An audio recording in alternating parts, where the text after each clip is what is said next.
Bonjour à tous. Je vous espère en bonne santé spirituelle et physique. Merci de votre fidélité. Aujourd'hui, pour cette 5e vidéo, nous verrons comment, dans les siècles passés, le fondement du christianisme fut attaqué. Pour cette présentation, je me suis inspiré de la Bible ainsi que d'un ouvrage écrit par Linford Bichy, L'amour de Dieu dans la balance. Nous allons principalement évoquer des faits historiques. Vous retrouverez les références dans le descriptif de la vidéo. Je vous encourage à tout vérifier par vous-même. Faites vos propres recherches et soyez affermis dans la vérité de la sola scriptura, la Bible seule, sans la tradition. Pouvons-nous à présent nous tourner vers notre Créateur. Père, gloire à ton nom dans les lieux élevés et paix sur la terre aux hommes de bonne volonté. Vers toi monte notre hommage, toi qui illumines notre esprit et éclaires notre intelligence, de manière à bien comprendre la révélation de ta parole et de l'histoire concernant ton Fils Jésus, grâce à qui nous pouvons t'ouvrir notre cœur avec confiance et assurance. Amen.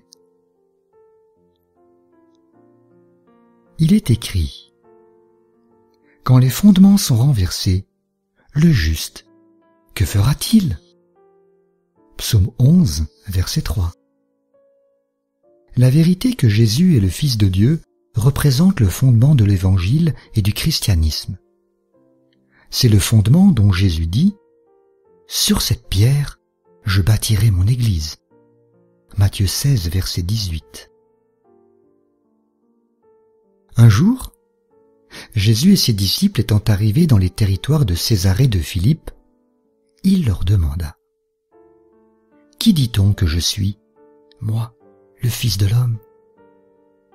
Ils répondirent : les uns disent que tu es Jean-Baptiste, les autres Élie, les autres Jérémie ou l'un des prophètes.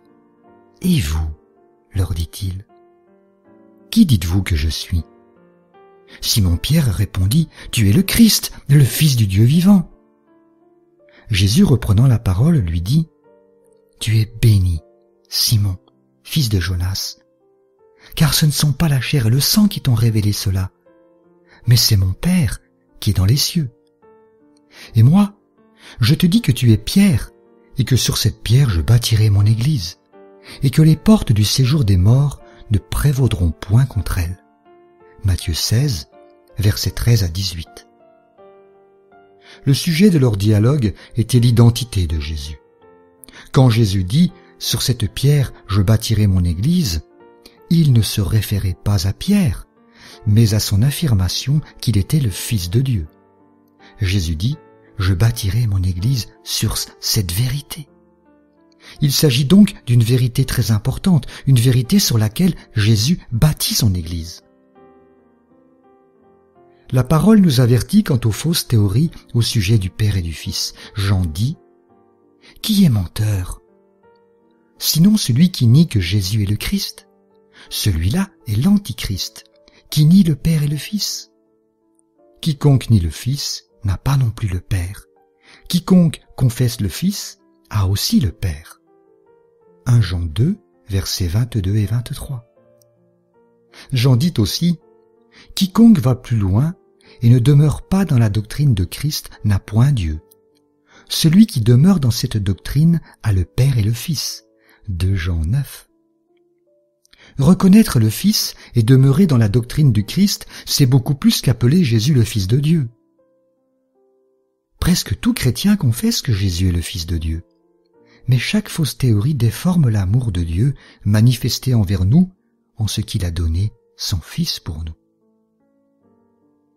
Les disciples, les apôtres et la plupart des chrétiens des premiers siècles suivant la mort du Christ comprenaient que Jésus était le Fils littéral venu de Dieu, sans ajouter de définition mystérieuse. Par exemple, Justin le martyr, 110-165 de notre ère, citant le 8e chapitre des Proverbes, se référait au Christ lorsqu'il dit les paroles suivantes. Dieu m'a enfanté avant que les collines existent. Il ajouta, « Si vous êtes attentifs, vous comprenez, mes amis, que la Sainte Bible dit que ce rejeton fut enfanté avant que toute chose soit. Et tous seront d'accord avec le fait que celui qui est né est tout à fait distinct du point de vue numérique de celui qui donne naissance. » Novatien 210-280 écrivit, « Dieu, le Père, le Créateur de toutes choses, le seul qui n'a aucun commencement de jour, qui est invisible, immortel et éternel, est un seul Dieu. Le Fils, la Parole, est venu du Père. Le Père est avant lui, car il est évident que celui qui n'a pas de commencement de jour précède celui qui en a un. Le Fils a une origine, car il est né et il est divin, car il est de la même nature que son Père de par sa naissance. Il a un commencement de jour, car il est né du Père, qui seul n'a pas de commencement de jour. » De nombreux autres chrétiens ont accepté la parole de Dieu telle qu'elle est et ont cru que le Christ était le Fils littéral venu de Dieu, le Fils qui était né avant la première création. Après quelque temps, les hérésies firent leur apparition, et certains se mirent à comprendre les témoignages clairs de la Sainte Bible d'une manière tout à fait différente de leur signification réelle. Origène, qui a vécu entre 185 et 254 de notre ère, parla d'un nouveau concept au sujet du Christ dans sa qualité de Fils. Il appela ce concept l'engendrement éternel du Fils. Origène fut le premier à parler de l'engendrement éternel. On affirmait que le Fils était éternellement engendré par son Père. La théorie de l'engendrement éternel soutenait que le Christ n'était pas un Fils réel, tel qu'on le pensait généralement, mais plutôt une personne mystérieuse dans un processus continuel de naissance. La doctrine de l'engendrement éternel ne fut pas acceptée dès le commencement. Près de 100 ans se sont écoulés avant que le point de vue d'Origène soit pris en considération par une minorité des gens. Son point de vue au sujet de l'engendrement éternel subit quelques modifications et fut accepté dans le credo formulé au concile de Nicée en 325. Mais bien que la majorité des évêques ait signé le credo par crainte du châtiment du roi Constantin, la plupart des chrétiens ne l'avaient pas accepté. La nouvelle doctrine, affirmant que Jésus n'était pas un fils engendré, arriva trop tard, beaucoup trop tard pour faire partie de la religion de la Bible. Le concile de Nicée fut une étape cruciale dans l'établissement du mystérieux point de vue concernant le Christ dans sa qualité de Fils, car c'est là qu'il a trouvé un appui. En 325, 318 évêques se sont rencontrés à Nicée pour discuter au sujet de la naissance du Christ, afin de décider s'il était littéralement né ou non. Se rapportant à ce concile et à cette controverse, un historien dit « Le sujet de la controverse arienne fut l'engendrement éternel du Fils, c'est-à-dire l'importance de l'expression « le Fils engendré ». L'expression controverse arienne vient du nom du prédicateur Arius, qui exprima ouvertement son désaccord avec le sermon de l'évêque Alexandre, où ce dernier affirma que le Père et le Fils avaient le même âge, soutenant qu'aucun d'entre eux n'avait un commencement de jour. Arius soutenait que si le Fils était vraiment le Fils, il devait donc avoir un commencement de jour, mais il en parla inconsidérément, disant que le Christ fut né ou créé de rien. La controverse s'est vite répandue alors que de nombreuses personnes prirent leur parti. La grande majorité croyait encore les paroles de l'Écriture qui disent que Jésus-Christ est le Fils littéral de Dieu, ayant un commencement de jour, non créé de rien, mais sorti de son Père. Il y avait 3 groupes de personnes. Le premier groupe, ceux qui croyaient que Jésus-Christ était le Fils littéral de Dieu, ayant un commencement de jour. Le deuxième groupe, ceux qui croyaient que le Christ avait un commencement de jour, étant créé de rien. Le troisième groupe, ceux qui croyaient que Christ n'avait pas de commencement de jour, ayant le même âge que son Père. En réalité, la controverse arienne eut lieu entre 2 points de vue extrêmes au sujet du Christ. Mais aucun des deux n'était biblique. D'après la Bible, le Christ n'est ni créé de rien, ni sans commencement, mais il est né selon l'empreinte de son Père avant toute création. Tandis que cette controverse se déchaînait, le roi romain Constantin, désirant avoir une église chrétienne unie, convoqua un concile à Nicée en 325. Philippe Schaff dit « Concernant la question théologique, le concile fut divisé en 3 parties. Le parti orthodoxe, qui au commencement était en minorité, les ariens qui comptaient presque 20 évêques, et le plus grand nombre représenté par le célèbre historien Eusébius de Césarée, qui prit une position intermédiaire. » Schaff se réfère à un parti qu'il appelle le parti orthodoxe. Ceux qui croyaient que le Christ était du même âge que son Père, sans avoir un commencement de jour. Schaff met l'accent sur le fait qu'au commencement, ce parti était minoritaire. Il ne représentait donc pas le parti traditionnel en ce temps-là. Car le mot orthodoxe signifie adhérer à ce qui est accepté de commun accord, habituel, traditionnel. Comme nous le verrons, la catégorie à laquelle Schaff se référait comme orthodoxe n'adhérait pas à ce qui était en ce temps-là accepté d'un commun accord. Ce parti est aujourd'hui appelé orthodoxe, car la plupart sont maintenant du même avis. Mais à l'époque du concile de Nicée, il n'était qu'une minorité. Lors du concile de Nicée, le soi-disant parti orthodoxe, ou ceux qui soutenaient que Christ n'était pas littéralement né de Dieu, étaient en minorité, moins de 20, tandis que le groupe suivant, environ 20, était le groupe arien, soit ceux qui soutenaient que le Christ était né ou créé de rien. Le plus grand groupe, représenté par Eusébius de Césarée, 279 personnes, croyaient que Christ était le Fils littéral de Dieu, le premier et l'unique enfant de Dieu. Ce dernier groupe représentait le credo de la plupart des chrétiens d'avant le concile de Nicée, depuis l'époque du Christ et de ses apôtres. Ce sont eux qui formaient le parti orthodoxe de ce temps, même s'ils sont aujourd'hui appelés le groupe semi-arien, comme s'il était apparu après l'hérésie arienne. L'histoire montre cependant que leur croyance précédait de loin la naissance d'Arius et qu'ils représentaient en fait la majorité. Quand le représentant du groupe soi-disant semi-arien présenta ses déclarations de foi, il affirma que ces principes représentaient un credo employé avant l'explosion de cette controverse. Il affirma que ces principes étaient ce qu'il avait appris dès son enfance sous l'évêque de Césarée, qu'il les avait acceptés à son baptême et qu'il les avait enseignés en tant que prédicateur de l'épiscopat. Ce groupe, dirigé par Eusébius de Césarée, embarrasse les adeptes de la doctrine de la Trinité.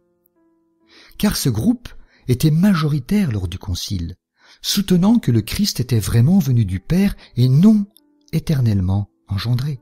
C'est pourquoi beaucoup d'historiens, adeptes de la doctrine de la Trinité, ignorent ce groupe comme s'il n'avait jamais existé, et le nomment groupe semi-arien, comme s'il était issu de l'hérésie arienne. Les événements de l'histoire montrent cependant que ce credo appelé semi-arien existait bien avant la naissance d'Arius. Comme preuve du déni général de ce groupe, Considérons ces paroles d'un historien. Les anciens historiens et les catholiques romains parlent généralement de deux parties. Une partie traditionnelle et une minorité hérétique.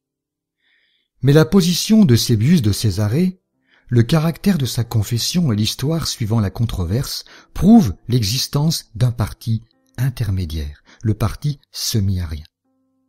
Athanase également, ayant l'habitude de mettre tous les opposants dans le même sac, accusa Eusébius de Césarée et d'autres de ne pas avoir été sincères en acceptant le credo de Nicée.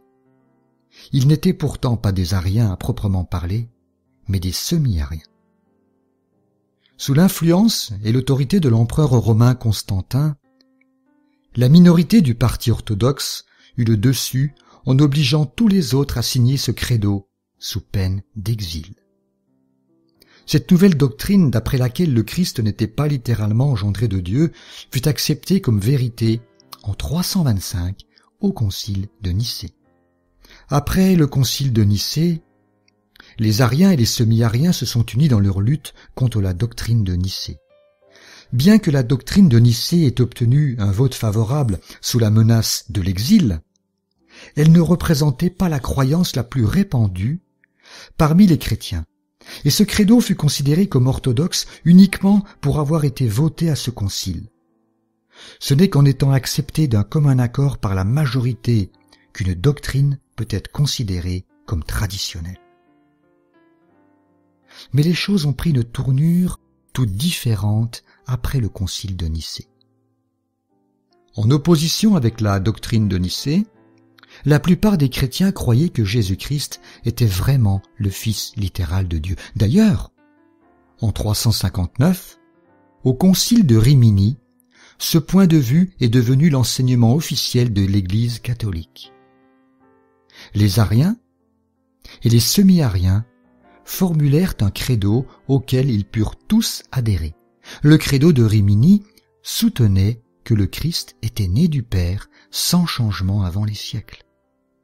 Les Ariens acceptaient ce credo parce qu'il était d'accord de dire que le Christ était né, et les semi-Ariens l'ont accepté parce qu'ils ne disaient pas que le Christ fut créé de rien. Si une doctrine est dite traditionnelle d'après le nombre des évêques qui y adhèrent lors d'un concile, alors ce credo est plus traditionnel que celui de Nicée ou de Constantinople, car au concile de Rimini, il y avait plus de 400 participants, comparé aux 318 évêques qui prirent part au concile de Nicée et aux 150 participants du concile de Constantinople en 381, où la doctrine de la Trinité fut acceptée. Le concile de Rimini embarrasse à tel point les adeptes de la doctrine de la Trinité que la plupart des historiens ignorent ce concile œcuménique.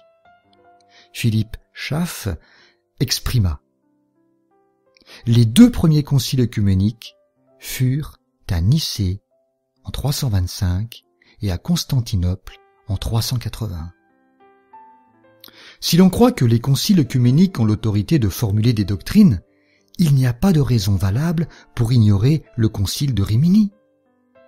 La seule raison pour laquelle on l'ignore est que les conclusions qui y furent prises nient les doctrines de ceux qui l'ignorent. Ces doctrines ne se trouvent pas dans la Bible. Elles furent inventées et ajoutées à la Bible au fur et à mesure qu'on essayait de s'expliquer, la chaîne de mensonges commençant avec l'idée selon laquelle le Christ avait le même âge que son Père et n'était pas vraiment le Fils né de Dieu. Dès que cette fausse théorie est acceptée, l'homme est obligé de continuer à inventer de nouveaux mensonges pour essayer de les harmoniser avec les mensonges précédents. Satan est si zélé dans son désir de supprimer la vérité selon laquelle Dieu a vraiment donné son seul Fils engendré, qu'il a réussi à convaincre les traducteurs de la plupart des traductions récentes à effacer le mot engendré. Vérifiez-le vous-même. Ceux qui ont traduit la Bible s'excusent en alléguant leur soi-disant découverte, selon laquelle le mot grec monogénès, qui était traduit par seul engendré, signifie unique et qu'il n'a rien à voir avec le mot engendré. Mais cette théorie s'écroule rapidement lorsqu'on étudie la Bible et l'histoire. Les 9 fois où le mot monogénès apparaît dans le Nouveau Testament, il se réfère toujours à la naissance d'enfants. Et les contemporains du temps où le Nouveau Testament fut écrit, ainsi que les premiers écrivains de l'Église, comprenaient aussi que le mot monogénès concerne les enfants nés. La doctrine de l'engendrement éternel est spécifiquement prévue pour se débarrasser de Jésus dans sa qualité de Fils de Dieu. Et d'harmoniser ainsi cette idée avec les affirmations bibliques selon lesquelles le Christ est le seul Fils engendré de Dieu. Si Origène et les premiers conciles avaient compris que le mot monogénès n'avait aucun rapport avec le mot engendré, ils se seraient servis de cet argument pour se débarrasser du Christ dans sa qualité de Fils littéral, plutôt que d'inventer et d'accepter la doctrine confuse de l'engendrement éternel. Le terme monogénès est formé de 2 mots grecs, monos et génos. Monos signifie seul et génos signifie rejeton. Lorsqu'un écrivain grec voulait exprimer l'idée de ce qui est unique ou seul, il n'employait pas le mot monogénès, mais le mot monos. Cela n'aurait pas été vrai si le mot monogénès avait voulu dire unique.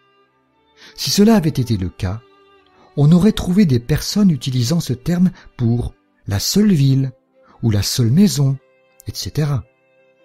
Mais le Nouveau Testament est absolument exempt d'un tel exemple. Même aujourd'hui, les Grecs n'emploient jamais le mot monogénès pour exprimer l'idée d'unicité, car ils savent que ce mot concerne les enfants nés. Ces derniers temps, certains théologiens ont essayé de redéfinir le terme monogénès pour qu'il signifie unique. Mais cela est inacceptable. Si ce mot signifiait le seul engendré à l'époque où la Bible fut écrite, qui a le droit de changer son sens 2000 ans plus tard et de lui donner un sens étranger à l'esprit des écrivains de la Bible? Jésus dit qu'il bâtira son Église sur la vérité selon laquelle il est le Christ, le Fils du Dieu vivant. Mais nous constatons que la grande majorité des religions monothéistes sont unies sur un point. Elles déclarent que Jésus n'est pas le Fils réel, littéral de Dieu. Juste une courte remarque. Il n'est pas ici question de fustiger quiconque en tant qu'individu, puisque Dieu veut que tous les hommes soient sauvés et parviennent à la connaissance de la vérité. 1 Timothée 2, verset 4. Mais tout simplement, de relater des faits historiques impliquant des systèmes religieux où les conducteurs ont travesti la vérité et garantent ainsi le peuple. À titre personnel, je crois très sincèrement que dans tous les corps religieux existants, il y a des âmes sincères qui ont un amour inaltérable pour la vérité, qui aiment Dieu de tout leur cœur et agissent selon leur conscience. Dieu connaît ces personnes. Il n'existe que 2 églises au fondement distinct. Une église est fondée sur la vérité que Jésus est le Fils littéral de Dieu, et l'autre est fondée sur le mensonge que Jésus n'est pas réellement le Fils de Dieu. Satan a ici un plan. Il sait bien que s'il réussit à pervertir la vérité que Jésus est le Fils littéral de Dieu, il enlève au pécheur la seule puissance capable de le transformer et de lui donner une victoire continuelle. Jean dit : Qui est celui qui a triomphé du monde, sinon celui qui croit que Jésus est le Fils de Dieu? 1 Jean 5, verset 5. Mes amis, considérons soigneusement les affirmations bibliques au sujet du Fils de Dieu et rejetons les enseignements dont la base n'est pas biblique. L'apôtre Paul craignait que les chrétiens ne soient séduits et reçoivent un Jésus qui n'est pas le Fils de Dieu. Il écrivit : Toutefois, de même que le serpent séduisit Ève par sa ruse, je crains que vos pensées ne se corrompent et ne se détournent de la simplicité à l'égard de Christ. Car, si quelqu'un vient vous prêcher un autre Jésus que celui que nous avons prêché, ou si vous recevez un autre esprit que celui que vous avez reçu, ou un autre évangile que celui que vous avez embrassé, vous le supportez fort bien. 2 Corinthiens 11, versets 3 et 4. Paul nous exhorta à ne pas accepter un autre Jésus ou un autre évangile, car il savait que des hommes viendraient pour essayer de nous convaincre d'accepter un autre Jésus que celui dont parle la Bible. Mes amis, Paul avait raison. La doctrine de la Trinité prétend que le Fils de Dieu n'est pas le Fils de Dieu, mais une personne mystérieuse qui se trouve dans un processus éternellement d'engendrement. Cette théorie nie la relation qu'il y a entre le Père et son Fils, et cette relation est vitale pour notre expérience chrétienne. Qui est menteur? Sinon celui qui nie que Jésus est le Christ. Celui-là est l'Antichrist, qui nie le Père et le Fils. 1 Jean 2, verset 22. Jésus déclare : Celui qui me rejette et qui ne reçoit pas mes paroles a son juge. La parole que j'ai annoncée, c'est elle qui le jugera au dernier jour, car je n'ai point parlé de moi-même. Mais le Père qui m'a envoyé m'a prescrit lui-même ce que je dois dire et annoncer. Et je sais que son commandement est la vie éternelle. C'est pourquoi les choses que je dis, je les dis comme le Père me les a dites. Jean 12, versets 48 à 50. Je vous invite à présent à remercier Dieu, qui rappelle son peuple aux claires vérités de la Bible, de sorte que nous puissions apprécier son amour, lui qui donna son seul Fils engendré pour nos péchés. Père, notre cœur tressaille de joie et d'allégresse lorsque nous contemplons les merveilles de la vérité.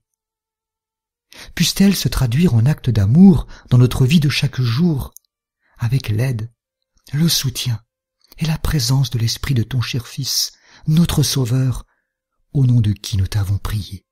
Amen. Chère auditrice, cher auditeur, je t'encourage à laisser le Seigneur Jésus briser des chaînes qui peuvent te maintenir dans l'esclavage, à cause de ton attachement à la tradition et de ta confiance en un sacerdoce erroné. Deviens libre. Ne laisse à personne le soin de penser, réfléchir et décider à ta place. Souviens-toi toujours que ton Créateur t'a donné la liberté de réfléchir, de choisir, de décider. Aussi, je te souhaite une bonne veille sur la muraille de la vérité, scrutant l'horizon afin de ne pas être surpris. À très bientôt. Au revoir.